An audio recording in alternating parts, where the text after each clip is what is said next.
Good morning everyone. ప్రతిరోజు editorial డిస్కషన్లో భాగంగా మనం ఇప్పుడు ఈనాడు, ద హిందూ, ఎకనామిక్ టైమ్స్ తదితర పేపర్లో వచ్చిన ఎడిటోరియల్ పేజీలను మనం విశ్లేషణ చేసుకుందాం. వీటిని కూలంకషంగా కూడా చర్చిద్దాం. ఓకేనండి. ఇప్పుడు యాజ్ ఫర్ యాజ్ ఫస్ట్ ఈనాడుని let's start with the Eenadu. ఓకేనండి.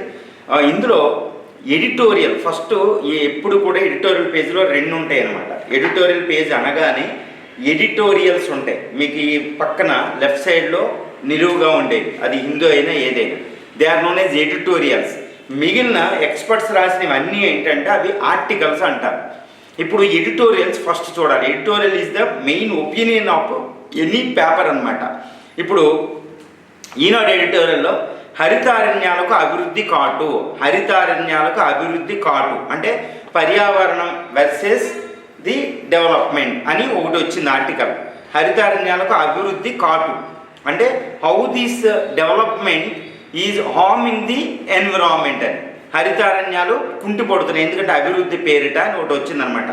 ఇందులో ఏంటంటే ఈ శీతోష్ణ స్థితులను క్రమబద్ధరించడానికి అంటే to maintain balanced environment across the country అంటే సమతులన పర్యావరణాన్ని భారతదేశంలో కాపాడుకోవాలంటే భారతదేశానికి 33% అడవులు, 33.3% అడవులు ఉండాలని మనకి 1952, 1980 మనకి ఫారెస్ట్ పాలసీలు చెప్తున్నాయి. ఫారెస్ట్ పాలసీ అంటే 1952, 1980 వచ్చింది. ఇందులో 1980లో ఫారెస్ట్ కన్జర్వేషన్ యాక్ట్ అని ఒకటి వచ్చింది. 1952లో అయితే అటవీ చట్టం అని ఒకటి వచ్చింది, అటవీ విధానం, ఓకే, ఫారెస్ట్ పాలసీ అని. వీటి ప్రకారం మన భారతదేశంలో 33.3% అడవులు ఉండాలి. కానీ ప్రస్తుతం మనకేంటంటే 24.62% అడవులు మాత్రమే ఉన్నాయి. ఇంకా మనం 33% పెరగాలంటే ఇంకా 9% దాకా పెరగాలి. కానీ ఇక్కడ ఆర్టికల్లో ఏమొచ్చిందంటే మీకు 24.62% అడవులు ఉన్నాయని చెబుతున్నా చాలా అవి అడవులు కాదు. ఎందుకంటే ఇప్పుడు ప్రస్తుతం ఏంటంటే ఒక హెక్టార్ ఏరియాలో 10% గ్రీనరీ పచ్చదనం ఉంటే దాన్ని అడవి కింద సూచిస్తున్నారు. ఈ విధంగా ఏంటంటే కాఫీ, ఈ టీ తోటలో పెద్ద పెద్ద ప్లాంటేషన్ క్రాప్స్ చెట్లతో కూడి ఉంటాయి, వనాలు, హరిత అరణ్యాల కింద ఉంటాయి అన్నమాట. వాటిని కూడా అడవులుగా పరిగణించడం వల్ల మన యాక్చువల్గా అడవి శాతం పెరిగినట్టు కనిపిస్తుంది, కానీ పెరగలేదు.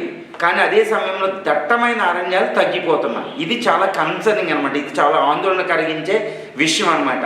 తర్వాత ఇప్పుడు ఏంటంటే ఇప్పుడు వచ్చే ఇప్పుడు వర్షాకాల సమావేశాలు మాన్సూన్ సెషన్లో ఇండియన్ పార్లమెంట్లో మనకి అటవీ సంరక్షణ సవరణ చట్టాన్ని ప్రవేశపెడుతున్నారు. 1980లో అటవీ సంరక్షణ చట్టాన్ని ఫారెస్ట్ కన్జర్వేషన్ అమెండ్మెంట్ యాక్ట్ అని 1980 దాన్ని సవరిస్తూ మనం వర్షాకాల సమావేశాలు పెట్టబోతున్నారు ఇప్పుడు వచ్చే నెలలో. దీంట్లో ఏంటంటే ఈ ఫారెస్ట్ సవరణ చట్టంలో ఈ 100 కిలోమీటర్ల లోపు అంటే అంతర్జాతీయ బౌండరీకి 100 కిలోమీటర్ల లోపు ఉన్నదాన్ని అటవులుగా చిత్రీకరించడం అంటే వాటిని మార్చి ఏమన్నా ఇన్ఫ్రాస్ట్రక్చర్ ప్రాజెక్ట్స్ డెవలప్ చేయాలంటే రోడ్లు బోర్డర్ ఏరియాలో గట్ట అటవీ మినిస్ట్రీ యొక్క పర్మిషన్ అవసరం లేదు. అంటే ఇది 100 కిలోమీటర్ల లోపు అంటే 100 కిలోమీటర్ల లోపు భారత అంతర్జాతీయ సరిహద్దుల వెంబడి ఫారెస్టే ఎక్కువ ఉంటుంది. సో వాటిని తీసేయాలి అంటే ఇప్పుడు border road organisation, various private companies those are involved in the border development areas, roads, ఇప్పుడు చార్ధామ్ దగ్గర పెద్ద 2 వరుసల్లో రోడ్డు, ఈ బోర్డర్ ఏరియాలో ఈ నార్త్ ఈస్ట్ అరుణాచల్ ప్రదేశ్, సిక్కిం ఇలాంటి చోట అటవీలే ఎక్కువ. ఇక్కడ దీనివల్ల ఎక్కువ అడవులు నాశనం అవుతాయి. ఇప్పుడు ఇక్కడ కంపెన్సేటరీ ఫారెస్ట్ స్కీమ్ అప్లై కాదు. అంటే ఈ కంపెన్సేటరీ ఫారెస్ట్ స్కీమ్ అంటే ప్రస్తుత అటవీ చట్టం ప్రకారం ఎవరైతే అడవులు నాశనం చేస్తున్నారో వాటికి సరిసమానమైన అడవుల్ని వేరే చోట పెంచాలి, దానికి సంబంధించిన డబ్బులు ఇవ్వాలి, అప్పుడే ప్రాజెక్ట్ అమలు ఉంటుంది కంపెన్సేటరీ ఫారెస్ట్ అనేది. ఇప్పుడు ఈ చట్టం వర్తింప చేయరు కాబట్టి అడవులు పోయే అవకాశం ఎక్కువ ఉంటుంది. సో అభివృద్ధి పేరిట హరితారణ్యాలకు చేయటం అనేది కరెక్ట్గా ఇక్కడ ఇలా వివరించారన్నమాట. ఈ రీసెంట్గా ఉత్తర భారతదేశంలో అడవులు మన ఫ్లడ్స్ వస్తే ఈ ఫ్లడ్స్ రావడానికి అతిపెద్ద కారణం అడవులు నాశనం అవ్వడమే. మరీ ముఖ్యంగా పంజాబ్, హర్యానా, హిమాచల్ ప్రదేశ్, ఉత్తరప్రదేశ్ అంటే వెస్టర్న్ ఉత్తరప్రదేశ్, ఢిల్లీ, జమ్మూ అండ్ కాశ్మీర్, ఈ ప్రాంతం అంతా నార్త్ వెస్ట్ వాయువ్య భారతదేశం అంతా ఫ్లడ్స్తో మునిగిపోయి ఉంది. ఇప్పుడు they are reeling under the floods, severe floods అనమాట. దీనికి అతి ప్రధాన కారణం అడవులు నాశనం అవడం హిమాలయ ప్రాంతంలో.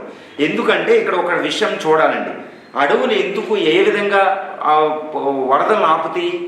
భూగర్భ జలాలు పెంపొందిస్తాయి. అడవుల వల్ల ఎన్నో ఉపయోగాలు ఉంటాయి. మీకు చూడండి, ధర్మో రక్షిత రక్షిత లాగా అనే ఒక స్టేట్మెంట్, ఒక వాక్యాన్ని, వేదోక్తిని వృక్షో రక్షిత రక్షితకి మాత్రమే ఉపయోగిస్తారు.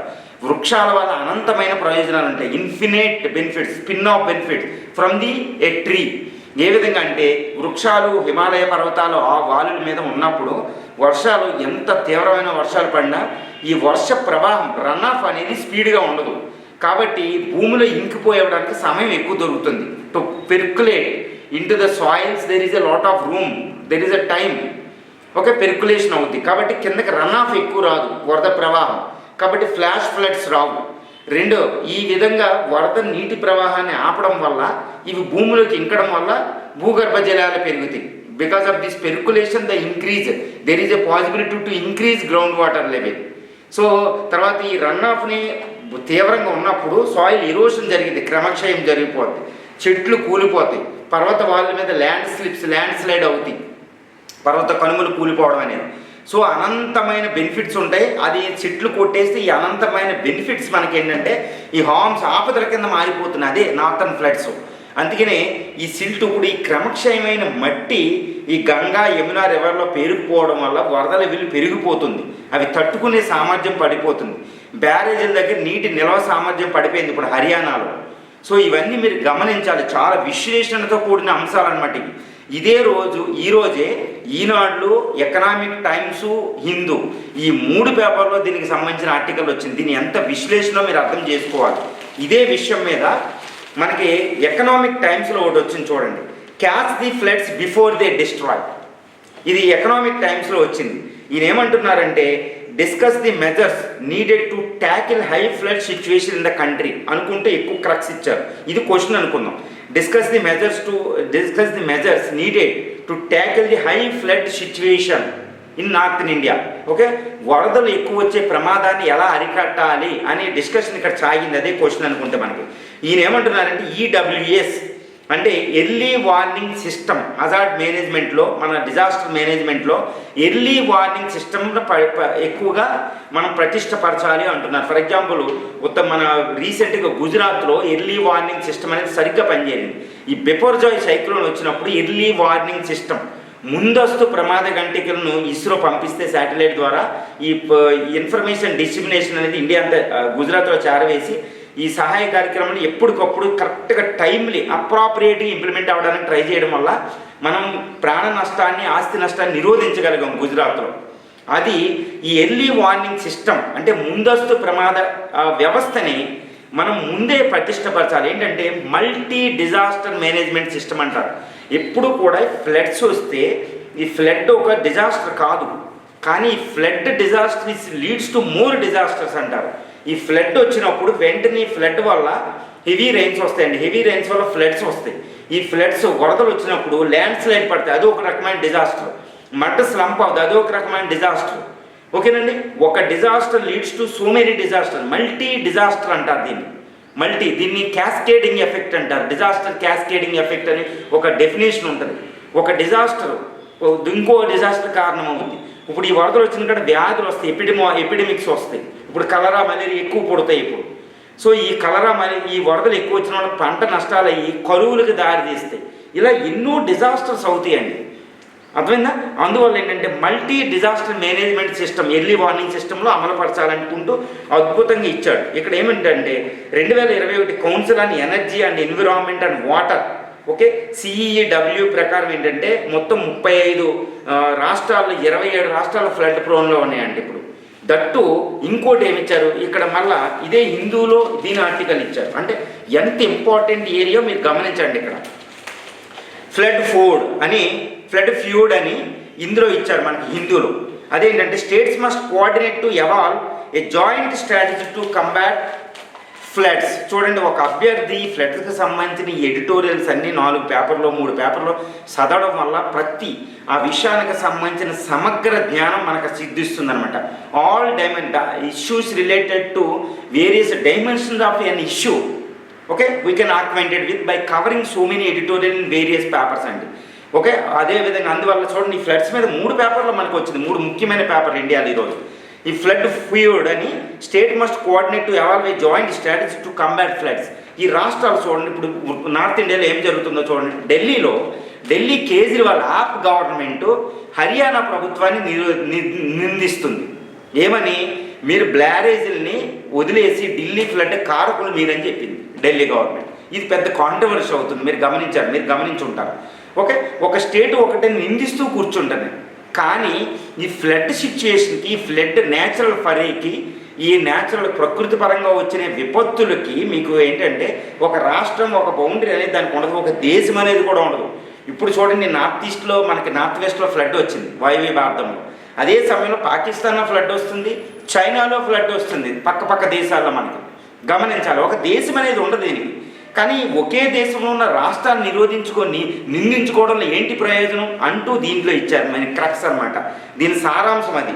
దీన్ని ఒక క్వశ్చన్గా మారిస్తే దీన్ని కూడా ఒకటి ఉంది చూడండి. Discuss the importance of joint strategy and coordination amongst various states to tackle incidents like north Indian floods. మనం భారతదేశంలో ఇప్పుడు వాయువ్య భారతంలో వచ్చిన వరదల లాంటి పరిస్థితిని చక్కగా మేనేజ్ చేయాలంటే మనకి రాష్ట్రాల మధ్యన సహకారాత్మకత ఉండాలి. ఏ విధంగా ఉండాలని డిస్కస్ చేయొచ్చు దాన్ని. చూడండి, ఒక రాష్ట్రానికి సంబంధించి ఇప్పుడు యమునా చూడండి, యమునలో ఉత్తరాఖండ్లో పుట్టి హిమాచల్ ప్రదేశ్ వాళ్ళని టచ్ చేస్తూ ఇటు ఢిల్లీ ద్వారా ఉత్తరప్రదేశ్లోకి వస్తుంది. తర్వాత బీహార్ దాకా, ముందు ప్రయాగ్ దాకా వస్తుంది. యమున అనేది ఒక రాష్ట్రానికి సంబంధించింది కాదు. అదేవిధంగా గంగా అనేది ఒక రాష్ట్రానికి సంబంధించింది కాదు. సో ఈ బియాస్ అనేది కొన్ని ఇప్పుడు హిమాచల్ ప్రదేశ్లో పుట్టి పంజాబ్ ద్వారా పాకిస్తాన్ కూడా వెళ్తుంది. పాకిస్తాన్ ద్వారా వెళ్ళదు, కానీ ఇది సట్లెజ్ దగ్గర ఆగిపోతుంది. కానీ బియాస్లో ఫ్లడ్స్ వస్తే ఈ సట్లెజ్లో రివర్ పెరిగి పాకిస్తాన్లో కూడా ఇండైరెక్ట్గా ఫ్లడ్స్ కారణమైంది. ఇప్పుడు పాకిస్తాన్ కూడా మునిగిపోయింది, లాహోరా ప్రాంతం అంతా అర్బన్ ఏరియా. సో ఈ విధంగా ఏంటంటే ఫ్లడ్ సిచ్యువేషన్ అనేది వివిధ రాష్ట్రాలకు సంబంధించింది. కాబట్టి అన్ని రాష్ట్రాలు ఒకదానికొకటి సహకరించుకోవాలి. దానికోసం national disaster management act NDMA అని ఒకటి ఉంది 2005. దీని ప్రకారం ఏంటంటే నేషనల్ లెవెల్లో నేషనల్ డిజాస్టర్ మేనేజ్మెంట్ అథారిటీ, రాష్ట్రాల స్థాయిలో రాష్ట్ర డిజాస్టర్ విపత్తు నిర్వహణ అథారిటీ అని ఒకటి ఉంటుంది, సాధికారిత సమితి. State disaster management authority, district లెవెల్లో డిస్టిక్ డిజాస్టర్ మేనేజ్మెంట్ అథారిటీ అని ఒక హైరార్కికల్ లెవెల్లో ఉంది. ఈ వ్యవస్థల మధ్యన కోఆర్డినేషన్ తీసుకొచ్చే బాధ్యత national disaster management authority. Prime minister chairman ఉంటారు దానికి. ఈ చైర్మన్ నేతృత్వంలో మళ్ళీ హోమ్ మినిస్ట్రీ కూడా కొన్ని వింగుల్లో ఉంటారు, నేషనల్ డిజాస్టర్ మేనేజ్మెంట్ ఇన్స్టిట్యూషన్ అని. సో ఈ విధంగా ఏంటంటే నేషనల్ ఈ రాష్ట్రాల మధ్య కోఆర్డినేషన్ అనేది లేకపోతే ఇలాంటి ఫ్లడ్ సిచ్యువేషన్ కంట్రోల్ చేయలేము. అర్థమైందండి? ఇదే విధంగా మనం ఇంకొక చోట కూడా వచ్చింది ఇదే రోజు, అర్బన్ ఫ్లడ్స్ అని. ఇప్పుడు ఇందులో మీకు ఎకనామిక్ టైమ్స్లో ఇంకొక ఆర్టికల్ వచ్చింది, time to teach our cities to swim. మళ్ళీ చూడండి, 4 ఆర్టికల్ ఈరోజు 3 పేపర్లో మీకు ఫ్లడ్ సిచ్యువేషన్ వచ్చింది, వేరియస్ డైమెన్షన్లో వచ్చింది. ఒక అద్భుతం అనమాట ఇది.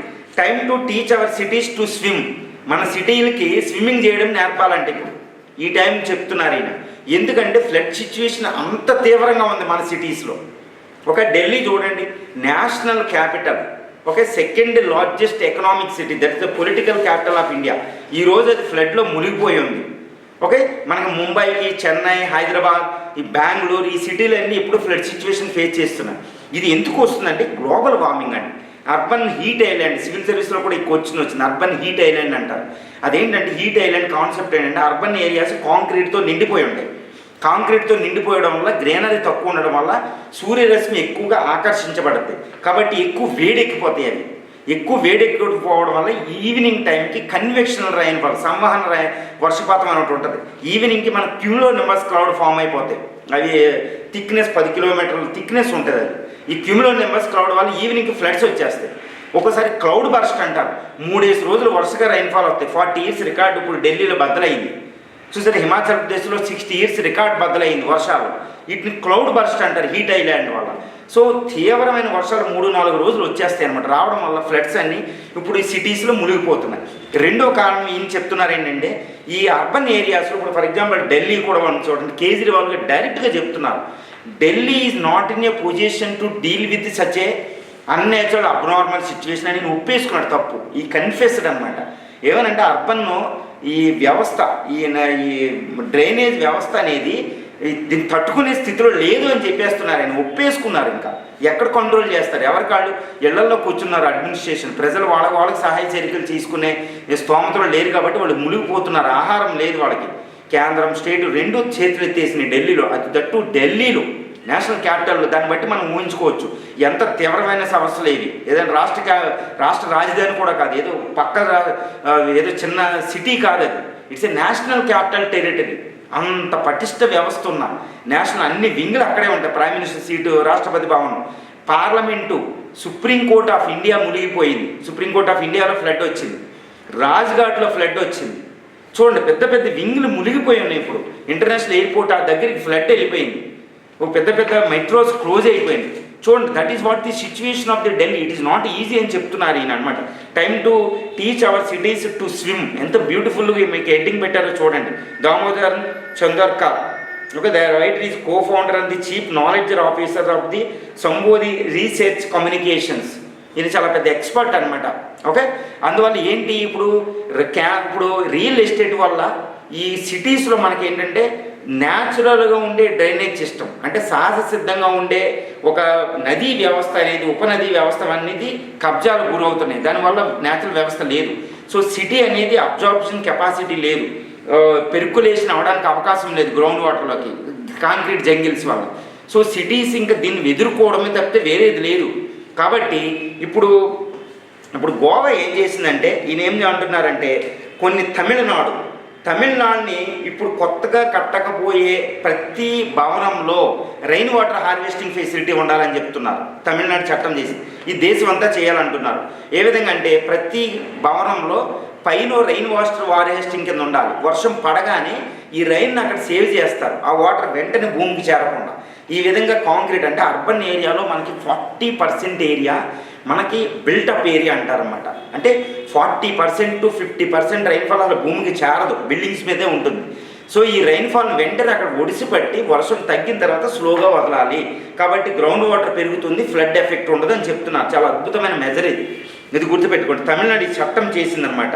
తర్వాత wave disasters risk assessment and mitigation, ముందే పరిష్కారాలు, ఎంత వీలైతే అంత గ్రీనరీ పెంచాలి సిటీస్లో.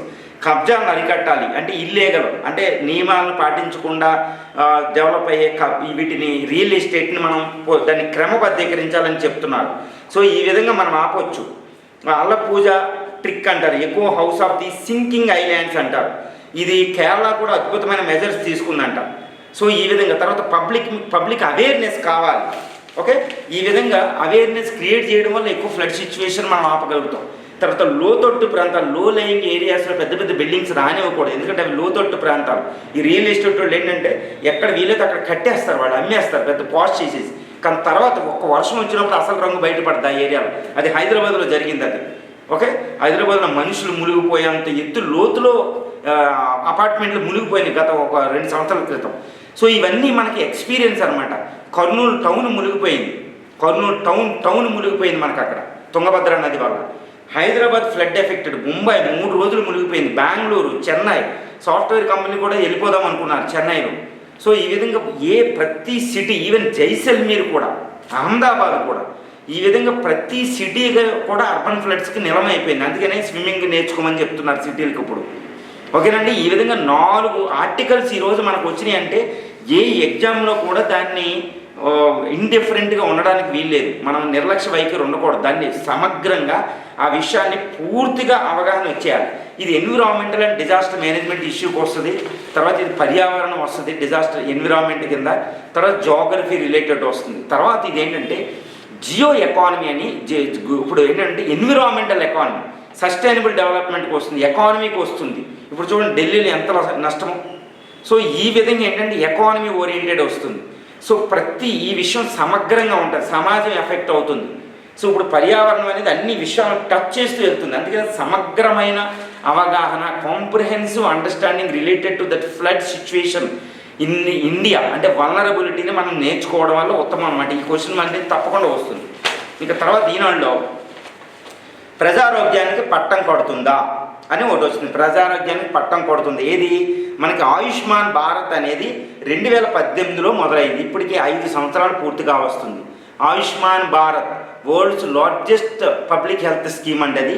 ఆయుష్మాన్ భారత్ 2018లో మొదలై ఇప్పటికి 5 సంవత్సరాలు పూర్తి చేసుకున్న సందర్భంగా ఈయన తమ్మిశెట్టి రోబో అయిన ప్రజారోగ్యానికి పట్టం పడుతుందా, ఇది కట్టం కట్టగలదా అంటే ప్రజారోగ్యాన్ని whether it can fulfil the health needs of our nation or not అని ఒక రివ్యూ పెట్టారన్నమాట. అందువల్ల ఏంటంటే మనం critically review or critically examine the efficacy of this Ayushman Bharat అని మనం చూసుకోవాలి. విమర్శనాత్మకంగా పరిశీలన, ఆయుష్మాన్ భారత్ని విమర్శనాత్మకంగా పరిశీలించండి అని మీకు ఆన్సర్ క్వశ్చన్ వస్తుందన్నమాట. దీన్ని మనం చూద్దాం. ఆయుష్మాన్ భారత్ నేషనల్ 2017లో జాతీయ ఆరోగ్య విధానాన్ని ప్రకటించింది భారత ప్రభుత్వం. దాని తర్వాత వెంటనే 2018లో ఈ 17 సస్టైనబుల్ డెవలప్ సమ్మిళిత అభివృద్ధి లక్ష్యాల్లో భాగంగా 2018లో మనకు ఆయుష్మాన్ భారత్ మొదలుపెట్టింది. It is subsumed with almost all health schemes, earlier health schemes అన్నమాట, ఈవెన్ రాష్ట్రాలకు సంబంధించినవి కూడా. ఈ ఆయుష్మాన్ భారత్లోకి అంతకుముందున్న ఆరోగ్య సంబంధించిన పథకాలన్నీ అందులోకి వచ్చేసినాయి, కలిసిపోయినాయి అనమాట, అందులో సమ్మిళితం అయిపోయినాయి.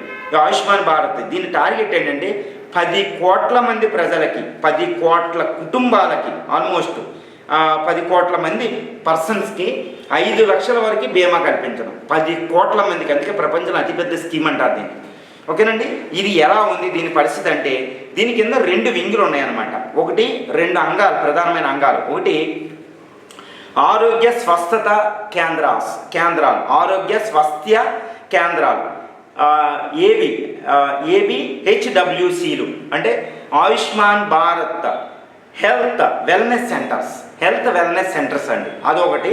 దాని కింద ఇప్పుడు వరకు 1,60,000 హెల్త్ సెంటర్స్ని ఎస్టాబ్లిష్ చేయడం జరిగింది కేంద్ర ఆధ్వర్యంలో అన్ని రాష్ట్రాలు. తర్వాత 2వ అంగం ఏంటంటే జన్ ఆరోగ్య యోజన అంటే జనాలకి ఏంటంటే బీమా కల్పించడం. ఓకే, వాళ్ళకి మందులు సరఫరా, జనరిక్ మెడిసిన్, ఈ medical centres, pharmacy centres, generic మెడిసిన్స్తో ఇలాంటివన్నీ కల్పిస్తారు. ఇప్పుడు వరకు ఏంటంటే ఇది చాలా పెద్ద ఎత్తున అమలు జరుగుతుంది, కేంద్ర ప్రభుత్వం ఎక్కువ నిధులు ఇస్తుంది. కానీ ఇప్పటికీ రీసెంట్గా ఏంటంటే ఒక నేషనల్లో జాతీయ నమూనా సర్వే సంస్థ, నేషనల్ శాంపుల్ సర్వే ఆర్గనైజేషన్ ఒక సర్వే చేసిందనమాట. దీని ప్రకారం ఏంటంటే పల్లెల్లో 85.9%, పట్టణాల్లో 82% కుటుంబాలకు ఆరోగ్య బీమా లేదు ఇప్పటికీ. ఎందుకంటే దీంట్లో ఆరోగ్య బీమా కూడా ఇస్తారు. పల్లెటూరులో 86%, పట్టణాల్లో 82% మంది ప్రజలకు ఆరోగ్య బీమా లేదు. కాబట్టి ఎక్కువ మంది అప్పులు పాలవ్వడానికి అతి ప్రధాన కారణం ఆరోగ్యం. వీళ్ళ ఆరోగ్య బీమా లేకపోవడం వల్ల ఏదైనా వ్యాధి వస్తే ఎక్కువ వాళ్ళు అప్పులు పాలైపోతున్నారు, ఆస్తులు అమ్ముకుని. సో అతిపెద్ద కారణం debt because of the mostly health problems in India అనేది అతిపెద్ద కారణం తీశారు ఇందులో నేషనల్ శాంపుల్ సర్వే ఆర్గనైజేషన్ సర్వేలు. తర్వాత ఏంటంటే భారతదేశ జనాభాలో 16.3% మాల్ న్యూట్రిషన్, పౌష్టికాహార లోపంతో బాధపడుతున్నారు. భారత జనాభాలో 16.3%, పిల్లల్లో అయితే 35.5% పోషకాహార లోపంతో బాధలు పడుతున్నారు. అందుకని ప్రపంచ ఆకలి చూసి వరల్డ్స్ హంగర్ ఇండెక్స్లో మనది చాలా తక్కువ ఉందని తేలింది. హంగర్ ఇండెక్స్లో చాలా వెనకబడిన దేశాల కంటే వెనకబడి ఉన్నాం. ఇదే ప్రధాన కారణం. ఈ విధంగా ఏంటంటే ఈ నేషనల్ ఆయుష్మాన్ భారత్ అనే స్కీము 5 సంవత్సరాల క్రితం ప్రారంభించిన దాని నుంచి వచ్చే రిజల్ట్స్ ఇంకా రాలేదు. ఓకే, దాన్ని అనుకున్న లక్ష్యాలు సిద్ధించడం లేదని తెలుస్తుంది. వచ్చే 10 సంవత్సరాలు అంటే 2030 నాటికి సమ్మిళితాభివృద్ధి హెల్త్కి సంబంధించిన హంగరు, ఓకే, పౌష్టికాహార లోపం, ద ఫస్ట్ డే హంగర్ అని ఉంటుంది చూడండి, సస్టైనబుల్ డెవలప్మెంట్ సమ్మిళితాభివృద్ధి లక్ష్యాలు, అదేవిధంగా ప్రజారోగ్యం, ఇవన్నీ ఉంటాయి మనకి. వీటిని చేరుకోవడానికి ఇంకా మనకి ఎంతో లేదు, ఒక 12 సంవత్సరాల వ్యవధి ఉంది. 2030 అంటే సుమారు మనకి 2030 అంటే ఆల్మోస్ట్ 7 సంవత్సరాల వ్యవధే ఉంది. అంటే ఒక దశాబ్ద కాలంలో మనకి ఈ లక్ష్యాలు చేరుకోవాలి, సమ్మిళిత అభివృద్ధి లక్ష్యాలు. కానీ ప్రస్తుతం the face of the development అంటే ఇది జరుగుతున్న తీరు ఏంటంటే దాన్ని చేరుకునే విధంగా లేదు. అందువల్ల వీటిని నిధులు పెంచాలి, రాష్ట్రాలతో ఎక్కువ కోఆపరేషన్ కావాలి, ఈ హెల్త్ సెంటర్స్ అనేది మొత్తం అమలుపరిచేయాలి, ప్రైమరీ హెల్త్ సెంటర్స్ని వెల్నెస్ సెంటర్స్ కింద వెంటనే కన్వర్ట్ చేయాలి, ఈ జనరిక్ హౌసింగ్ ప్రధానంగా చేరాలి, బీమా అందరికీ కల్పించేటట్టు చేయాలి. ఇలా మనకి నివారణ చర్యలు ఉన్నాయన్నమాట. ఇది చాలా ముఖ్యమైన విషయం. తర్వాత ఇప్పుడు ఈ ఆయుష్మాన్ భారత్ కింద ఈ సంక్రమించే వ్యాధులు, ఇన్ఫెక్షియస్ డిసీజెస్ అన్నీ ఇక్కడ లేవు, అన్నిటినీ ఇందులో చేరాలి. క్యాన్సర్, పెద్ద పెద్ద క్రానిక్ డిసీజ్ లేవు. తర్వాత లైఫ్ స్టైల్ డిసీజెస్, పెద్ద పెద్ద డిసీజులు ఉంటాయి, మన క్యాన్సర్స్, పెద్ద పెద్ద ఆ డిసీజులు ఇంకా చాలలేదు చాలా వరకు. ఈ అన్ని వ్యాధులు, సకల వ్యాధిని ఈ స్కీమ్లో తీసుకురావాలి, అప్పుడు విస్తరించగలుగుతాం. సో ఇదే అనమాట. ఇది చాలా మంచి ఆర్టికల్ అండి. ఇది ఈనాడు ప్రజారోగ్యానికి పట్టం కొడుతుందని వచ్చింది, వేరే పేపర్లు ఇది రాలేదు. తర్వాత ఏంటంటే ఈనాడులోనే చిన్న ఆర్టికల్లే మానవతా దీప్తి శిఖ అని ఒకటి ఇచ్చారనమాట. నేడు అంతర్జాతీయ న్యాయ దినోత్సవం. ఈరోజు జూలై 17 మనకి ఏంటంటే అంతర్జాతీయ న్యాయ దినోత్సవం, international justice day or international judicial day. ఇది ఐసీసీ ఇదే రోజున జూలై 17, 1998లో మనకి ఇంటర్నేషనల్ కోర్ట్ ఆఫ్ జస్టిస్ అనేది ఏర్పడింది 1998. అప్పుడు రోమ్ ఒడంబడిక ద్వారా, through the Rome treaty, Rome convention.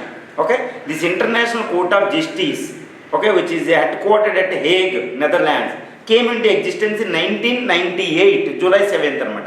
ఆ రోజు నుంచి మనం ఏంటంటే అంతర్జాతీయ న్యాయ దినోత్సవంగా జరుపుకుంటున్నాం. ఇది ఎలా ఉంది దీని పరిస్థితి అంటే 120 దేశాలు సంతకం చేసిన, అందులో చైనా, ఇండియా, అమెరికా సంతకం చేయలేదు.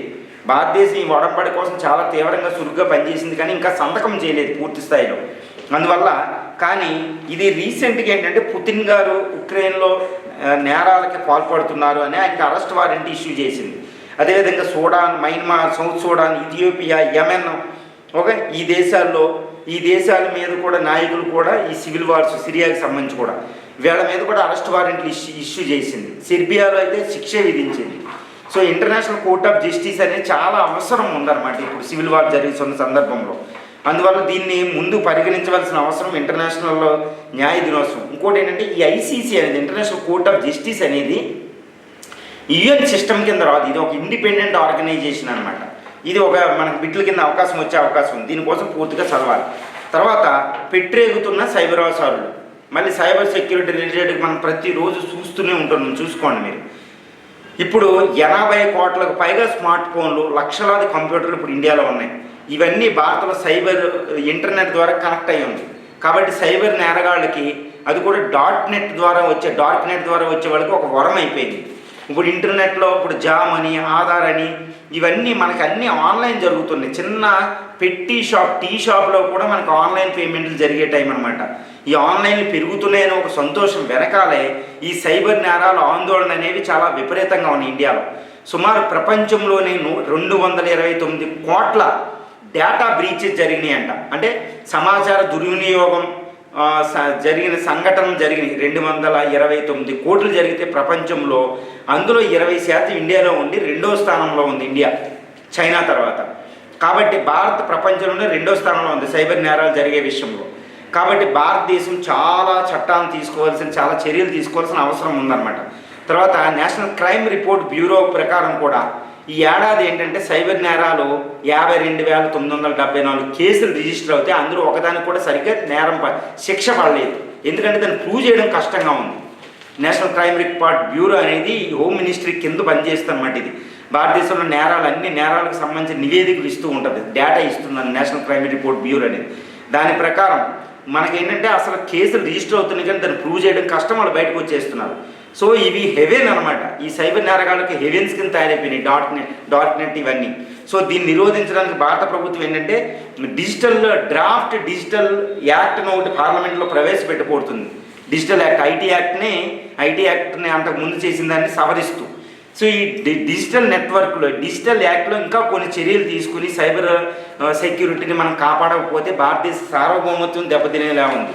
ఈ ప్రైవసీ ఆఫ్ ది ఇండివిజువల్ అంటే ప్రాథమిక హక్కులే కాదు, దేశ సార్వభౌమత్వం, దేశ రక్షణే ప్రమాదంలో పడిపోయే ఉందని చెప్తున్నారు అన్నమాట. ఇది డేటా కొంచెం ఇచ్చారు, ఓకేనండి, ఇది చూడాలి. తర్వాత దీనికి ప్రతి చర్యలు ఏంటి అంటే ఈ చట్టాన్ని పకడ్బందీగా అమలుపరచడం, చట్టాలను అమలుపరిచి పోలీసులకు కూడా అవగాహన లేదు, వాళ్ళకి స్పెషల్ ట్రైనింగ్ కావాలి. తర్వాత సైబర్ సెక్యూరిటీ వింగ్ అనేది ఒకటి ఆల్రెడీ ఇండియా డెవలప్ చేసింది, దాన్ని ఇంకా పటిష్టపరచాలి. జిల్లా స్థాయిలో, రాష్ట్ర స్థాయిలో, కేంద్ర స్థాయిలో పటిష్టపరచాలి.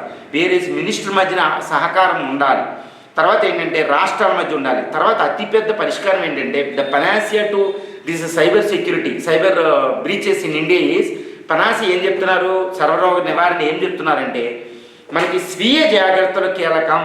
అంటే ఏ వ్యక్తికి ఆ వ్యక్తి తగిన చర్యలు తీసుకోవాలి. పాస్వర్డ్ ఇవ్వకపోవడం, ఎక్కడ పడితే అక్కడ మొబైల్ని ఎక్కడ పడితే అక్కడ ఫ్రీ డౌన్ వైఫై వచ్చేసిందని వాడేయడం, దాంతో కనెక్ట్ అయి ఉంటారు .net వాళ్ళు, దాన్ని వాడేయడం, ఎవరికి వాళ్ళు పాస్వర్డ్ ఇచ్చేయడం. ఓకే, ఇవన్నీ చేయకుండా ఎవరికి వాళ్ళు సెక్యూరిటీ మెజర్ తీసుకోవాలి. సింపుల్గా ఉండే పాస్వర్డ్స్ పెట్టకపోవడం, ఇవన్నీ స్వీయ భద్రతకి సంబంధించిన తీసుకోవాలన్నమాట. సోషల్ మీడియాలో ఏదో వస్తే దాన్ని వెంటనే తెరిచేయడం, ఏదో అట్రాక్ట్ అయిపోవడం, ఇవన్నీ మానేయండి అని చెప్తున్నారు. ఇలా స్వీయ భద్రత తీసుకోవడం వల్ల ఇది ఉంటుందన్నమాట. అంటే ప్రభుత్వ స్థాయిలో వ్యక్తిగత స్థాయిలో చర్యలు తీసుకోవాలి, అప్పుడే దీన్ని ఆపగలుగుతామని చెప్తున్నారన్నమాట. తర్వాత అండి ఇంకా ఈ హిందూలో ఈరోజు చాలా ముఖ్యమైన ఆర్టికల్ వచ్చినాయి. అదేంటంటే India's conglomerates are getting too big for comfort. అంటే భారతదేశంలో వ్యాపార సంస్థలు, కాంగ్లోమరేట్స్ అంటే కలిసినవి అనమాట, పెద్ద పెద్ద వ్యాపార సంస్థలు ఇంకా పెద్దవి అయిపోతున్నాయి. దానివల్ల ఏంటి అనేది ఇచ్చాడనమాట. ఆయన ఎవరు, CP Chandrasekhar is a senior research fellow, political economy research institute, UMass Amherst అని ఆయన ఇచ్చాడనమాట. ఈయన చాలా పెద్ద ఎక్స్పర్ట్ ఇండస్ట్రీకి సంబంధించి. ఈయన ఏం చేస్తున్నాడంటే టూ బిగ్, అంటే రీసెంట్గా రిజర్వ్ బ్యాంక్ మాజీ డిప్యూటీ గవర్నర్ ఏం చేశారంటే ఒక నివేదిక ఇచ్చారన్నమాట. ఆయన ఆ నివేదిక ప్రకారం ఏంటంటే 1991 నుంచి 2021 అంటే 30 సంవత్సరాల వ్యవధిలో పెద్ద కంపెనీలు మొత్తం భారతదేశంలో ఉండే సంపదలో, అంటే మొత్తం బిగ్ 5 బిజినెస్ అనమాట, business share in the India's total మొత్తం వ్యాపార రంగంలో భారతదేశంలో ఈ బిగ్ 5 అతిపెద్ద 5 కంపెనీల వ్యాపారం మొత్తం విలువ మొత్తం ఇండియాలో 10, అంటే 1991లో 10% ఉన్నది. 1921 అంటే 30 సంవత్సరాల వ్యవధిలో వాళ్ళ వ్యాపారం 10 నుంచి 18% పెరిగింది మొత్తం ఇండియా వ్యాపారం. అదేవిధంగా నెక్స్ట్ బిగ్ 5 తర్వాత 5 బిగ్ కంపెనీల వ్యాపార విలువ ఓకే ఇండియాలో 18% నుంచి 10% తగ్గిపోయింది. అంటే పెద్ద పెద్ద కంపెనీలు పెద్దవి అయిపోతున్నాయి. దీనివల్ల ఏంటంటే అసమానతలు పెరుగుతున్నాయి. 2 వాళ్ళ డామినెన్స్ పెరుగుతుంది. వాళ్ళు పొలిటికల్గా కూడా వాళ్ళు కంట్రోల్ చేయగలుగుతున్నారు భారతదేశాన్ని. ఇది ప్రమాదం. అంటే ఈయన ఏమంటారంటే concentration and centralisation of business at big 5 is a challenge to India's financial stability and market. దీన్నే మనం క్వశ్చన్ కూడా మార్చుకోవచ్చు. Centralisation and concentration of the business at big 5 is a challenge to India's financial stability and market discuss. అంటే మనం ఒకే దగ్గర కేంద్రీకృతం అవ్వడం, ఒకే సంపద, బిజినెస్ అంటే వ్యాపారం ఒకరి దగ్గరే, కొన్ని కంపెనీలు అతిపెద్ద కంపెనీల దగ్గరే మనకి కేంద్రీకృతం అవ్వడం వల్ల వాళ్ళ దగ్గరే పేరుకుపోవడం వల్ల భారతదేశం యొక్క ఫైనాన్షియల్ స్టెబిలిటీ, ఒక మార్కెట్, ఒక ఫైనాన్షియల్ అంటే ఈ కోస విధానానికి సంబంధించిన స్థిరత్వానికి భారతదేశ వ్యాపార రంగానికి వచ్చే ప్రమాదం ఏంటో చర్చించండి అనుకుంటూ మనం మాట్లాడవచ్చు. ఈ క్వశ్చన్ ఇది చాలా బాగా ఇచ్చారన్నమాట. Tatas, Adityas, Birlas, okay, Tata, Aditya, Birla, Adani and TCS పెద్ద పెద్ద కంపెనీలు ఉన్నాయండి. రిలయన్స్ ముఖ్యంగా. ఈ కంపెనీలు ఒక మార్కెట్ బిగ్ 5 అంటారు వీటిని. ఈ బిగ్ 5 వాల్యూ 18% పెరిగిపోయింది మొత్తం భారతదేశం మొత్తం వ్యాపార రంగంలో. ఇందులో వీళ్ళకి రీజన్స్ ఏంటి, ఎందుకు వీళ్ళు పెరుగుతున్నారు అంటే 3 కారణాలు చెప్పారు ఈయన. అవేంటంటే నియో లిబరలిజం.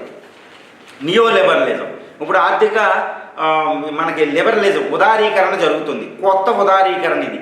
ఈ ఉదారీకరణ ఏంటంటే ఈ ఉదారీకరణలో ఉన్నాం, లిబరలైజేషన్ ఉన్నామని వాళ్ళకి ఎక్కువ ఫ్రీడమ్ ఇవ్వడం వల్ల వాళ్ళు వ్యాపారంగా పెద్ద వాళ్ళు అయిపోతున్నారు అన్నమాట ఈ ప్రపంచ ఆర్థిక రంగంలో. అది పెద్ద కారణం.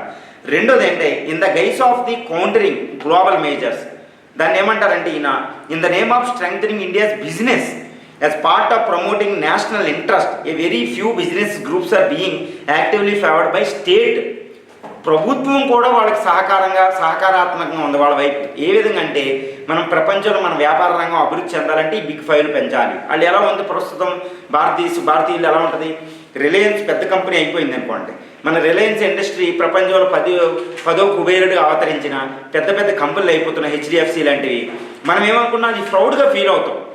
అవును, ప్రపంచంలో పెద్ద పెద్ద కంపెనీలతో మనం కూడా పోరాడుతున్నాం, మనం కూడా ఎదుగుతున్నాయి, మనం కూడా MNCలుగా అవతరిస్తున్నాయని. భారత ప్రభుత్వం కూడా అలాగే ఉంది. మన కంపెనీని అభివృద్ధి చేయడం వల్ల ప్రపంచ వ్యాపార రంగంలో మనం పోటీ పడగలుగుతున్నామని వాటికి సహకారాత్మకంగా ఉంది. దానివల్ల వీళ్ళ బిజినెస్ పెరిగిపోతుంది. ఓకే, వాళ్ళకి ఏంటంటే సబ్సిడీలు, ట్యాక్స్ కన్సెషన్స్ ఎక్కువ వస్తున్నాయి. ఎంఎన్ఆర్ఈజీకి 70,000 కోట్లు పెడితేనే మనం చాలా విమర్శలు వస్తాయి పేపర్లో. కానీ పెద్ద పెద్ద వ్యాపారస్తులకు పెద్ద పెద్ద వేల కోట్లు పెడితే ఎవరూ మాట్లాడరు. సో ఈ విధంగా స్టేటే ఫేవర్గా ఉంటుంది, వాళ్ళు పెరిగిపోతున్నారన్నమాట. చూడండి, కోవిడ్ అనే దాంట్లో అన్ని లాభాలు పడిపోయి ప్రపంచ ఆర్థిక వ్యవస్థ పడిపోయి భారతదేశ ఆర్థిక వ్యవస్థ కుంగిపోతే ఈ బిగ్ ఫైవ్ యొక్క విలువలు డబుల్ అయిపోయాయి. చూసుకోండి ఈ విధంగా అనమాట. తర్వాత మూడో కారణం ఏంటంటే మనీ పవర్ ఇన్ ఎలక్షన్స్. ఈ రాజకీయ పార్టీలు కూడా రాజకీయ పాలిటిక్స్లోకి బిగ్ మేజర్స్ కీలకమైన పాత్ర పోషిస్తున్నాయంట. దీన్ని లెజిటిమేట్ కూడా అయ్యింది. ఎలక్టోరల్ బాండ్స్, వివాదాస్పదమైన ఎలక్టోరల్ బాండ్స్ ద్వారా ఈ బిగ్ ఫైవ్ కంపెనీలు పెట్టుబడులు పెడుతున్నాయి రాజకీయాలకి. ఇప్పుడు రాజకీయాల్లో డబ్బు లేనితనం అనేది లేకుండా పోయింది. ఈ బిగ్ ఫైవ్ కంపెనీలు ఎలక్టోరల్ బాండ్స్ అనే వివాదాస్పదమైన పద్ధతి ద్వారా వీళ్ళు పెట్టుబడులు పెడుతున్నారు. దానివల్ల ఏంటంటే వాళ్ళకి తిరుగు లేకుండా పోతుంది. అర్థమైందండి? ఈ విధంగా 3 అద్భుతమైన కారణాలు ఇచ్చేది, క్రిటిసిజం కాదు ఇది. సో ఒకళ్ళ దగ్గర centralisation, competitive council of India అని ఉంటుంది, CCI అని ఒకటి ఉంటుంది. మనకి ఫేమా అనే చట్టాలన్నీ బుట్టదాఖలు చేసి దాని ప్లేస్లో కాంపిటేటివ్ కౌన్సిల్ ఆఫ్ ఇండియాని తీసుకొచ్చారు. కాంపిటీషన్ అంటే అన్ఫెయిర్లీ లెవెల్ ప్లేయింగ్ ఫీల్డ్ క్రియేట్ చేయడం, అంటే అందరికీ వ్యాపార రంగంలో అందరికీ సమానత్వాన్ని క్రియేట్ చేయడమే కాంపిటేటివ్ కౌన్సిల్ ఆఫ్ ఇండియా చేసే పని. కానీ దీనికి అతీతంగా వీళ్ళు తయారైపోతున్నారనమాట. ఫర్ ఎగ్జాంపుల్ ఈ జియో రావడం వల్ల చాలా కంపెనీలు కనుమరుగు అయిపోయింది. ఎయిర్టెల్లే తట్టుకోలేకపోతుంది, అది బిగ్ ఫైవ్ తర్వాత ఉన్నది. సో ఈ విధంగా ఏంటంటే కాంపిటీషన్ మోనోపోలైజ్ అయిపోతుంది అనమాట. సో ఒకప్పుడు రేట్లు తగ్గిన కొన్ని విషయాలు ఇప్పుడు మళ్ళీ రేట్లు పెరగడం మొదలైంది. ఎందుకంటే వాళ్ళు మోనోపోలైజ్ అయ్యారు కదా, వాళ్ళు చేసేస్తున్నారు. ఫస్ట్ రేట్లు తగ్గిస్తారు ఈ కాంపిటేటివ్ పోవడం వల్ల నష్టాలు ఏంటి మనం బయటకు వద్దాం. ఇప్పుడు ఈ కాంపిటేటివ్ కాకుండా కొంతమంది చేతుల్లోనే కేంద్రీకృతం అవడం వల్ల బిజినెస్ మళ్ళా ప్రజల యొక్క ఇంట్రెస్ట్, వాళ్ళ యొక్క మన ప్రయోజనాలు దెబ్బతింటాయి. ప్రజలు ఏ విధంగా అంటే రేట్లు వాళ్ళు ఇష్టం వచ్చినట్టు పెంచేసుకుంటారు, మోనోపోలైజ్ చేస్తారు. వాళ్ళని ప్రభుత్వం ఏమీ అనలేదు, ఎందుకంటే వాళ్ళు ఎలక్టరల్ బాండ్ వాళ్ళ హోల్డ్ అక్కడ ఉంది. వాళ్ళే మినిస్టర్లు నిర్ధారించగలుగుతున్నారు, అవినీతి చేయగలుగుతున్నారు. లీగలైజ్డ్ అవినీతి అంటారు. అవినీతికి వాళ్ళు లీగల్ అనే పులిమేస్తారు వాళ్ళు. సో ఈ విధంగా ఎంఎన్సీస్ ఉన్నాయి, ప్రపంచంలో ఎంఎన్సీ చేసే పని అవే. ఇవి భారతదేశంలో ఎంఎన్సీలు వల్ల అవుతుంది. రెండో విపత్తు ఏంటంటే ఇంక్లూజివ్నెస్. రీసెంట్ ఆక్స్ఫామ్ రిపోర్ట్ వచ్చింది చూడండి, మన డావోస్ మీటింగ్ జరిగేటప్పుడు ఆక్స్ఫామ్ 1% వ్యక్తుల దగ్గరే భారతదేశంలో సంపదలో 50% పెరిగిపోయిందని. ఓకేనండి. తర్వాత ఈ లీస్ట్ 50% మంది దగ్గర కేవలం 3% సంపదే ఉంది. సో ఈ విధంగా ఏంటంటే ఈ ఇంక్రీజింగ్ డిస్పారిటీస్ అనేవి చాలా డేంజర్. ఈ అసమానతలు పెరగడానికి ఇది ఒక కారణం. ఈ విధంగా దీన్ని నిరోధించాలి అనేది ఇప్పుడు మనకి చెప్తున్నారనమాట. చాలా మంచి ఆర్టికల్. తర్వాత ఈ ప్రైమ్ మినిస్టర్, మన Indian prime minister visited 2 nations. Number 1 France. ఈ పార్టిసిపేట్ ఇన్ బాస్టిల్లీ పెరేడ్లో పాల్గొన్నారు మన్మోహన్ సింగ్ గారు 2009లో. తర్వాత 2023లో రెండో ప్రధానిగా ఈయన పాల్గొన్నారు. బాస్టిల్ డే అంటే ఈ జూలై 14 అనేది ఫ్రెంచ్ రెవల్యూషన్కి జరిగిన సందర్భంగా అక్కడ స్వతంత్రోద్యమం అనమాట వాళ్ళకి, బాస్టిల్లర్స్ డే అని. ఈయన ఫ్రాన్స్ వెళ్ళారు. అదేవిధంగా ప్రైమ్ మినిస్టర్ వచ్చే దారిలో ఉన్న UAE వెళ్ళారు. ఇక్కడ 2 చోట్ల దగ్గర ఏం జరిగింది ఇండియా ప్రయోజనం చూడండి. Indo France 25 years of the strategic partnership. భారత ఫ్రాన్స్ మధ్య స్ట్రాటజిక్ పార్ట్నర్షిప్ స్టార్ట్ అయ్యి వ్యూహాత్మక సంబంధాలు మొదలయ్యి 25 సంవత్సరాలు 1998లో మొదలెట్టాం. 1998లో అణు పరీక్షలు చేసిన సంవత్సరంలోనే మనకి వ్యూహాత్మక ఒప్పందం కుదిరింది ఫ్రాన్స్తో. ఇది 25 సంవత్సరాలు అయ్యింది. అందువల్ల ఏంటంటే ఫ్రాన్స్ మధ్యన ట్రేడింగ్ ఉంది, మనకి పెట్టుబడులు అక్కడ నుంచి వస్తేనే మనం పెట్టుబడి పెడతాం. కానీ రీసెంట్గా డిఫెన్స్ కోఆపరేషను, స్పేస్ కోఆపరేషను అనేది ముఖ్యం అనమాట. సాంకేతిక, ఈ పర్యావరణం, ఈ వీటిల్లో ఈ ఆర్టిమిస్ అనేది ఒక ఒప్పందం అకార్డు జరిగింది అమెరికా వెళ్ళినప్పుడు, అందులో ఫ్రాన్స్ కూడా ఉంది. తర్వాత ఎయిర్ బస్ ఇండస్ట్రీ అనేది ఫ్రాన్స్లో ఉంటుంది, టొలౌజ్లో. ఈ ఎయిర్ బస్కి మనం ఆర్డర్లు ఇచ్చాం, వాళ్ళు ఆ విధంగా ప్రయోజనం వస్తుంది. రీసెంట్ మోస్ట్ ఇంపార్టెంట్ న్యూస్లో మీ అందరికీ తెలిసిన విషయం ఏంటంటే ఈ రఫేల్ M ఫైటర్స్ నేవీ కోసం మనం 26 ఫైటర్స్ని కొంటున్నాం. అంతకుముందు 36 కొన్నాం, ఆల్మోస్ట్ 3 స్క్వాడ్రన్స్ కొన్నాం, 36 ఫైటర్స్ని. ఇప్పుడు $8.7 బిలియన్ 26 రఫేల్ M ఫైటర్స్ని కొంటున్నాం ఫ్రాన్స్ నుంచి. అవి చాలా ఇంపార్టెంట్ అనమాట, 4.5 జనరేషన్ అంటారు. తర్వాత ఈ ఫ్రాన్స్ ఇండియా కలిపి హెలికాప్టర్ ఇంజన్ తయారు చేయబోతున్నాయి. ఈ 2 ఒకటి, ఈ చాలా ముఖ్యమైన ఒప్పందాలు. తర్వాత 3 స్కార్పియన్ అటాకింగ్ సబ్మెరైన్స్ తయారు చేసి జలాంతర్గామం తీసుకొస్తున్నాం. అది కూడా చాలా ముఖ్యమైన ఒప్పందం అనమాట. ఎందుకంటే చైనాని హిందూ మహాసముద్రంలో ఆపడానికి 2 కావాలి. ఈ రఫేల్ ఫైటర్స్ ఇది ఈ 2 వల్ల ఫ్రాన్స్ మనకు ముఖ్యమైనది అనమాట. సో ఫ్రాన్స్ ఎందుకు సిగ్నిఫికెన్స్ అది ఇంపార్టెంట్ అనమాట. How India France relationship is special. Okay, as a distinguished or compared to the India's relationship with other major powers. వేరే అతిపెద్ద కంట్రీలతో, అతిపెద్ద దేశాలతో పోలిస్తే ఈ ఫ్రాన్స్ ఇండియా సంబంధాలు ఏ విధంగా ప్రాముఖ్యత, ఎందుకు యునిక్, ఎందుకు ఒక విశిష్టంగా ఉంటాయనేది ఇక్కడ ఒక చర్చ అనమాట. అదేంటంటే 1998లో లేదా 1974లో మనం అణుపరీక్షలు చేసినప్పుడు ఫ్రాన్స్ మనల్ని నిందించలేదు. 2, ఉక్రెయిన్ రష్యా వార్ జరుగుతుంటే మనం రష్యా నుంచి ఆయిల్ దిగుమతి చేసుకుంటుంటే సబ్సిడీ రేట్స్తో వెస్ట్రన్ కంట్రీస్ అన్నీ మనం క్రిటిసైజ్ చేస్తే ఫ్రాన్స్ క్రిటిసైజ్ చేయలేదు, అసలు పట్టించుకోలేదు. ఇప్పుడు ప్రైమ్ మినిస్టర్ గారు ఇక్కడ విజిట్ చేశారు ఫ్రాన్స్, పారిస్, బాస్టిల్లెస్ డేస్. అప్పుడు కూడా ఫ్రెంచ్ అధ్యక్షుడు, అమెరికా అధ్యక్షుడు రైజ్ చేసినట్టు ఈ మైనారిటీల ఇష్యూస్, మణిపూర్ ఇష్యూ రైజ్ చేయలేదు. ఈ మణిపూర్ ఇష్యూ పార్లమెంటు, యూరోపియన్ పార్లమెంట్లో డిస్కషన్ అయినా ఈయన తీయలేదు. సో ఇది మీ ఇంటర్నల్ అఫైర్స్ అంటారు. మన అంతర్గత సమస్యలు వివరాల్లోకి ఫ్రాన్స్ తొంగి చూడదు, ఇన్వాల్వ్ అవ్వదు, అది జోక్యం చేసుకోదు. అదేవిధంగా మనం కూడా ఈ ఫ్రాన్స్లో గొడవలు జరుగుతున్నాయి, ఒక అల్జీరియన్ వ్యక్తి చనిపోయాడు, మన టీనేజర్ చనిపోయాడు వల్ల, ఆ విషయంలో మనం కూడా జోక్యం చేసుకోవాలి. ఇది మీ యొక్క అంతర్గత వ్యవహారాలు అనేది. ఇది అంతర్జాతీయ చట్టం ప్రకారం ఒక అంతర్గత వ్యవహారాలు ఇంకొకటి జోక్యం చేసుకోకూడదు, దాన్ని కరెక్ట్గా ఫాలో అవుతున్నాయి చట్టాల ప్రకారం. అందువల్ల ఏంటంటే ఫ్రాన్స్ సంబంధాలు మనకి ఇంపార్టెంట్. 2, ఫ్రాన్స్ ఇంకోటి ఏంటంటే ఇండియన్ ఓషన్లో ఇండో పసిఫిక్ ప్రాంతంలో ఇండియాని స్ట్రెంగ్తన్ చేయడానికి అన్ని రకాల చర్యలు తీసుకుంటుంది. ఫ్రాన్స్ ఏంటంటే యుఎన్ఓలో, యుఎన్ఎస్సీ, యునైటెడ్ నేషన్స్ సెక్యూరిటీ కౌన్సిల్లో భద్రతా మండలిలో మనకి శాశ్వత సభ్యత్వానికి సపోర్ట్ చేసింది. అది P5 నేషన్, అది ఆల్రెడీ పర్మనెంట్ నేషన్, అది పర్మనెంట్ సభ్యత్వం ఉంది దానికి, శాశ్వత సభ్యత్వం. సో ఈ విధంగా ఇంటర్నేషనల్ మన తారాపూర్కి అణు ఇంధనం సప్లై చేస్తుంది. అమెరికా అందరూ కాదన్నప్పుడే సప్లై చేయడం మొదలుపెట్టారు. ఈ విధంగా ఇది ఆయుధాల పరంగా, డిఫెన్స్ పరంగా, వ్యాపార పరంగా, అంతర్జాతీయ సంబంధాలు ఇండియా పెరగడానికి అన్నిటికీ ఫ్రాన్స్ అనేది మనకు సహకరిస్తుంది అనమాట. So that is why this French relation with India is special and unique when compared to the India's relationship with other major powers అని. తర్వాత ఏంటంటే ఈ Ukraine counter offensive a reality check. ఇప్పుడు ఉక్రెయిన్ ఏంటంటే కౌంటర్ అఫెన్సివ్ అంటే రష్యాకి వ్యతిరేకంగా ఒక పెద్ద అఫెన్సివ్ అంటారు, పెద్ద తిరుగుబాటు, అంటే రష్యాకు ఒక ఆపోజిట్గా ఒక పెద్ద అటాక్ చేసిందనమాట. మూకుమ్మడి అటాక్ అంటారు, కౌంటర్ అఫెన్సివ్ అని.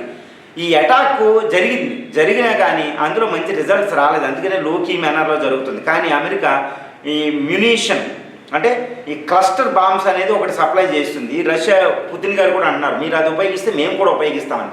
What you mean by cluster bomb? Cluster bomb ఏంటంటే 120 దేశాలు వీటిని మేము యూజ్ చేయమని ఒక ఒప్పందం చేసుకున్నాం, అందులో అందరూ ఉన్నారు. కానీ ఇప్పుడు అమెరికా డెలిబరేట్గా ఈ క్లస్టర్ బాంబ్స్ని ఉక్రెయిన్కి ఇచ్చింది, చేరవేసేసింది ఆల్రెడీ. పుతిన్ గారు ఏమన్నారు, మీరు యూజ్ చేస్తే మేము యూజ్ చేస్తున్నాం. అసలు క్లస్టర్ బాంబ్ అంటే ఏంటంటే, క్లస్టర్ అంటే ఒక మ్యునిషన్, చిన్న చిన్న బాంబులు అనమాట. వీటిని ప్రయోగించినప్పుడు ఎయిర్ క్రాఫ్ట్ వెళ్తూ వేసేస్తుంది, ఈ ట్యాంకుల ద్వారా వేసేస్తారు, రాకెట్ లాంచర్ల ద్వారా వేసేస్తారు. ఇవి వేయడం వల్ల ఏంటంటే ఈ బాంబు చిన్ని బాంబుల్ని వేసేస్తారు అన్నమాట. 100 బాంబులు, చిన్న బాంబులెట్స్ అంటారు. అవి వేయడం వల్ల జన నష్టం ఎక్కువ జరిగింది. అంటే యుద్ధం జరిగినప్పుడు సైనికుడు చంపుకోవాలి, అది చట్టం. కానీ యుద్ధం జరిగినప్పుడు సైనికులు వెళ్ళి చిన్న ప్రజలను, సివిలియన్ పీపులేషన్ చంపకూడదు. ఈ క్లస్టర్ బాంబులు అనేవి సివిలియన్స్ ఎక్కువ చనిపోతారన్నమాట, అందువల్ల వాటిని నిరోధించారు. కానీ ఇప్పుడు వీటి వల్ల ప్రాణ నష్టం ఎక్కువ అయ్యే అవకాశం ఉందంట ఈ ఉక్రెయిన్లో. అది రష్యా ఉపయోగించడం మొదలుపెట్టింది అనుకోండి, ఉక్రెయిన్ తట్టుకోలేదు. మరి అమెరికా ఎందుకు వస్తుందంటే ఈ కౌంటర్ అఫెన్సివ్ ఫెయిల్ అయ్యింది ఉక్రెయిన్. దీనివల్ల ఏదో విధంగా యుద్ధాన్ని ముందుకు ప్రొట్రాక్ట్ అంటే యుద్ధాన్ని కొనసాగింపజేసి ఈ రష్యాని ఇక్కడ బలహీనం చేయాలంటే, యుద్ధం ముందుకెళ్ళాలంటే ఇలాంటి ఏదో బాంబులు ఉండాలన్నమాట. అందుకే చట్టాన్ని పైపెట్టి అమెరికా ఇస్తుంది అని చెప్తున్నారు ఈయన Krishna Srinivasan, is a former foreign secretary రాసిన ఆయన. సో ఇదనమాట ఈ Russia, the Washington's willingness to bypass ethics in its backing of Ukraine is a reflection of how badly Kyiv's counter offensive is faring. ఇదనమాట. ఇప్పుడు ఈయన ఎవగోని ప్రిగోజిన్, మనకి ఈయన ఏంటంటే ఈ ప్రిగోజిన్ గారు వ్యాగనర్ గ్రూప్, ఈయన ఒక మ్యూటినీ చేశారు, చిన్న తిరుగుబాటు, అది విఫలం అయ్యింది. కానీ రష్యాకి అది ఒక పెద్ద హ్యూమిలియేషన్. కానీ అదే సమయంలో రష్యా చాలా నేర్పరి స్కిల్ఫుల్గా ఈ ఉక్రెయిన్ ఈజ్ బ్యాక్డ్ బై నాటోలో 31, ఇప్పుడు ఫిన్లాండ్ కూడా మొన్న వెళ్ళిపోతే 31 సభ్య దేశాలు ఉన్న దేశాలు ఆయుధ సరఫరా చేసిన అక్కడ రష్యా తట్టుకుంటుంది. ఈజ్ ద రియల్ విన్నర్ అనమాట ఈ యుద్ధంలో. ఈ యుద్ధాన్ని ఇప్పుడు పరిష్కరించుకునే వచ్చే సంవత్సరంలో ఇది పరిష్కారం అయ్యే అవకాశం లేదు. ఎందుకంటే అమెరికాలో ఎలక్షన్ జరగబోతున్నాయి, దాని కింద పొలిటికల్ ఇన్వెస్ట్మెంట్ ఉంది. ఈ అమెరికా అధ్యక్షుడు ఎవరు కూడా ఈ వా పెద్ద గొప్పోడుగా చూపించుకుంటారు కాబట్టి ఎవరు పరిష్కారం అయి వెళ్ళరు. సో అమెరికా కాదు అనుకుంటే ఎప్పుడు ఇది పరిష్కారం కాదు. ఇప్పుడు F-16 బాంబర్స్ ఇస్తుంది. సో ఈ counter offence, Ukraine counter offence reality చెక్లో ఫెయిల్ అవ్వడం అనేది అతిపెద్ద పరిణామం అన్నమాట ఈ యుద్ధంలో. ఎందుకంటే 500 రోజులు కంప్లీట్ అయింది. ఫిబ్రవరి 24, 2022లో మొదలైన యుద్ధం ఇప్పటికి 500 రోజులు కంప్లీట్ చేసుకుంది. ఎన్నో కీలకమైన మలుపులు తిరిగింది. ఎప్పుడో ఒక నెల రోజులు 10 రోజులు చాలు ఉక్రెయిన్ని మొత్తం ఆక్యుపై చేసుకోవడానికి రష్యా అనుకున్నది. ఇప్పుడు 500 రోజులైనా రష్యా ఆధీనంలోకి రాలేదు. ఎందుకంటే ఈ నాటో 31 సభ్య దేశాలు దానికి సహకరించడం వల్ల. సో దానివల్ల ఏంటంటే ఆల్మోస్ట్ ఏదంటే కొంచెం ఈ మ్యునేషన్ క్లస్టర్ బాంబ్స్ ఏమన్నా కొంచెం దారి తప్పినంటే మూడో ప్రపంచ యుద్ధానికి దారి తీస్తుంది. రష్యా ఓడిపోవడానికి సిద్ధమైతే మాత్రం అది తప్పనిసరిగా న్యూక్లియర్ వెపన్స్ యూజ్ చేస్తుంది. అందుకని రీసెంట్గా ఈ ఫారిన్ స్పోక్స్ పర్సన్ మెద్వదేవ్ అని అంతకుముందు రష్యా అధ్యక్షుడు ప్రైమ్ మినిస్టర్ చేసినని చెబుతున్నారు. మీరు ఏదన్నా అవుతే మాత్రం మీరు ప్రపంచంలో ముందు వెస్ట్రన్ పీపుల్ ముందు న్యూక్లియర్ అటాక్ని ఎలా చేసుకోవాలో నేర్చుకోవడం ముందు ఉక్రెయిన్కి సప్లై చేయకుండా అని పెద్ద బ్లాక్మెయిల్ చేశారు. సో రష్యా 6500 న్యూక్లియర్ వెపన్స్ తోటి ఉంది, అమెరికా కంటే ఎక్కువ. ఒక ప్రపంచంలో 50% పైగా అణ్వాయుధాలు దాని దగ్గరే ఉంది. ఆ రష్యాని తట్టుకోవడం అంత ఈజీ కాదు. సో ఈ కౌంటర్ అఫెన్సివ్ అని చదవాలి. తర్వాత అండి ఈ rickshaws to 2 wheelers, the shift in share of electric vehicles. భారతదేశంలో డేటా పాయింట్ అనేది ఎప్పుడు చాలా బాగుంటుంది. ఛార్జ్డ్ అప్ అని ఇచ్చారు. ఇక్కడ ఏంటంటే మొత్తం భారతదేశంలో వాహనాల్లో ఈవీ ఎలక్ట్రిక్ వెహికల్ 0.27 crore ఉన్నాయంట. వీటి పర్సెంటేజ్ ఇప్పుడు మన ఇండియాలో 0.78%. ఈవీస్ వెహికల్స్ షేరు 0.78% ఇప్పుడు. ఇది పెరుగుతూ ఉంది. అదే పెట్రోల్ వెహికల్ 28 కోట్లతో 80% ఉన్నాయి.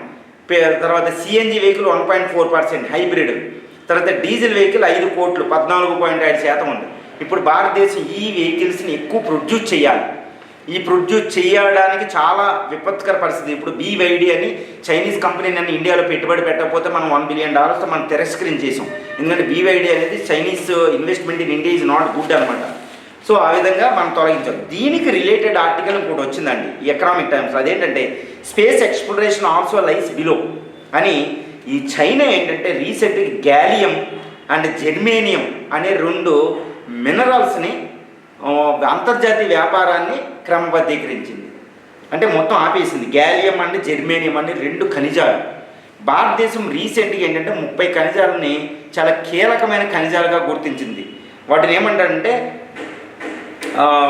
ఈ controls very important 30 minerals were among the gallium germanium were among the 30 minerals declared as a critical minerals by government of India. చాలా కీలకమైన ఖనిజాలుగా వాటిని ప్రకటించింది భారతదేశం. ఈ ప్రకటించిన కొన్ని రోజులకి అంతర్జాతీయంగా అది క్రమబద్ధీకరించింది. ఎందుకంటే ఈ గ్యాలియం జెర్మేనియం అనేది సెమీ కండక్టర్ తయారీకి, స్పేస్ వెహికల్ చంద్రయాన మిషన్లో ఉన్న వాటిని తయారు చేయడానికి, ఈవీస్కి ఇవి చాలా ఉపయోగమనే మినరల్స్ అనమాట. ఇందులో లిథియం, క్రోమియం, కాపర్ ఇవన్నీ వస్తాయండి. ఈ గ్యాలియం జెర్మేనియం అనేది ఇప్పుడు ప్రత్యక్షంగా భారతదేశానికి ఆపదలేదు. ఇంకా సెమీ కండక్టర్ మనం మొదలు పెట్టలేదు. కానీ స్పేస్ మీద ఎఫెక్ట్ వస్తుందన్నమాట. సో ఇది ముఖ్యంగా అమెరికాని దృష్టిలో పెట్టుకుని చైనా చేసిన భారతదేశానికి కూడా తీవ్రమైన ప్రమాదం అనమాట ఇది. సో ఈ గ్యాలియం జెర్మేనియం దీన్ని ఎలా ఎదుర్కోవాలి అంటే భారతదేశం అంటే గ్యాలియం జెర్మేనియంకి సంబంధించి గ్యాలియం మినరల్లో 95% అంతర్జాతీయ వ్యాపారం చైనా చేతిలో ఉంది. ఈ జెర్మేనియం మినరల్ ఖనిజానికి సంబంధించిన వ్యాపారం అంతర్జాతీయ వ్యాపారం ప్రాసెసింగ్ అంతా లేదా ఖనిజాల్లో అన్నింటిలో కూడా 67% చైనా దగ్గర ఉంది. ఇప్పుడు వాటిని కాదని ఎవరు వెళ్ళలేరు. చైనా అంత తీవ్రంగా ఉంది సప్లై చైన్ గొలుసుల్లో. అందువల్ల ఏంటంటే భారతదేశం ఏంటంటే ప్రస్తుత అవసరాలు లేకపోయినా ఫ్యూచర్లో వచ్చే సంవత్సరాలు చాలా కీలకం కాబట్టి భారతదేశం ఓన్లీ 10-15% మాత్రమే మనకి ఎక్స్ప్లోరేషన్ ఖనిజ అన్వేషణ జరిగింది. మిగిలిన ప్రాంతంలో ఖనిజ అన్వేషణ చేయండి. ఇప్పుడు రాజస్థాన్, జమ్మూ అండ్ కాశ్మీర్లో మనకి లిథియం దొరికింది. అలాగే ఇంకా ఎక్కువ ఉంటాయి ఇలాంటి మినరల్స్ చెయ్యండి. తర్వాత ఆఫ్రికా వేరే దేశాల్లో మన పెద్ద పెద్ద కంపెనీలు వెళ్ళి పెట్టుబడి పెట్టండి. ఆ విధంగానే చైనా వీటి మీద గ్రిప్ సంపాదించింది. సో మనం కూడా పెట్టుబడులు పెట్టండి. మన ఎక్స్ప్లోరేషన్ ఖనిజాన్వేషణ ఎక్కువ చేయండి. ఇలాంటి మినరల్స్ వ్యాపారంలో మనం కూడా అంతర్జాతీయం కూడా జోక్యం చేసుకోవాలి అని దీన్ని రిజర్వ్స్ పెట్టుకోవాలని చెప్తున్నారన్నమాట. ఓకేనండి. ఈ విధంగా ఏంటంటే ఒకే విషయానికి సంబంధించి ఎన్నో వచ్చినాయి. ఆ విధంగా చూడాలి. తర్వాత లాస్ట్ ఆర్టికల్ అండి ఎకనామిక్ టైమ్స్లో you bet it's still gambling అని by taxing real money gaming at 28% hike like gambling GST council rightly conflates the two sectors. ఇప్పుడు మనకి ఏంటంటే జిఎస్టీ కౌన్సిల్ రీసెంట్గా 50వ సమావేశంలో 28% ట్యాక్స్ విధించింది గ్యాంబ్లింగ్ వీడియో గేమ్స్ మీద. ఇప్పుడు రమ్మీ ఇలాంటి వీడియో గేమ్స్ మనీ పెట్టుకునే వాటి మీద. ఇది మంచిగా చెడు అంటే ఈ ఆర్టికల్ అయిన ఏంటంటే మంచి అంటున్నారు, ఎందుకంటే ఇట్స్ ఎ గ్యాంబ్లింగ్. ఓకే, ఎంతోమంది విపత్తులు గురవుతున్నారు, సో ఎంతోమంది అప్పులు పాలవుతున్నారు, ఒక చెడు అలవాటు అవుతుంది యూత్, ఈవెన్ గృహిణీలు వాళ్ళందరికీ. అందువల్ల దీన్ని క్రమబద్ధీకరించాలి. సో ట్యాక్స్ పెంచుకోవాలి. ఇప్పుడు ఎంతో హ్యూ అండ్ క్రై ఉంది, ఎంతో స్టార్టప్స్ వెళ్ళి సంతకాలు పెట్టి 100 స్టార్టప్లు భారతదేశంలో అడుగుతున్నారు, ట్యాక్స్ వల్ల మేము చితికిపోతాం, ఎంతోమంది ఎంప్లాయ్మెంట్ పోతుందని. కానీ ఇది విధించాలి అని ఈయన చెప్తున్నారు. సో ఈ విధంగా ఏంటంటే ఈ GST council union finance minister చక్కని కార్యక్రమం చేసిందని అందరూ ఎక్కువే పొగడ్తలు వస్తున్నాయి. ఎందుకంటే it's a moral economy. Economic benefit అనేది చూడకూడదు, మొరాలిటీ కూడా చూడాలి. ప్రజలు ఎంత ఆపదకు గురవుతారో చూడాలి. సో ఈ విధంగా దీన్ని క్రమబద్ధీకరించడం వల్ల ప్రజలు కూడా గేమింగ్ కొంచెం దూరం అవుతారు, especially youth at the cost of education అన్నమాట. సో ఈ విధంగా ఎక్కువ జరుగుతూనే ఉంది. చూసారు, దీన్ని ప్రతిరోజు దీని మీద ఒక ఆర్టికల్ వస్తుంది. ఎలాంటి ఉపేక్షించకూడదు. This is known current event అంటారు, ఓకే, అంశాలు అంటారన్నమాట. ఈ విషయాన్ని కూడా బాగా చూడండి. Thank you very much.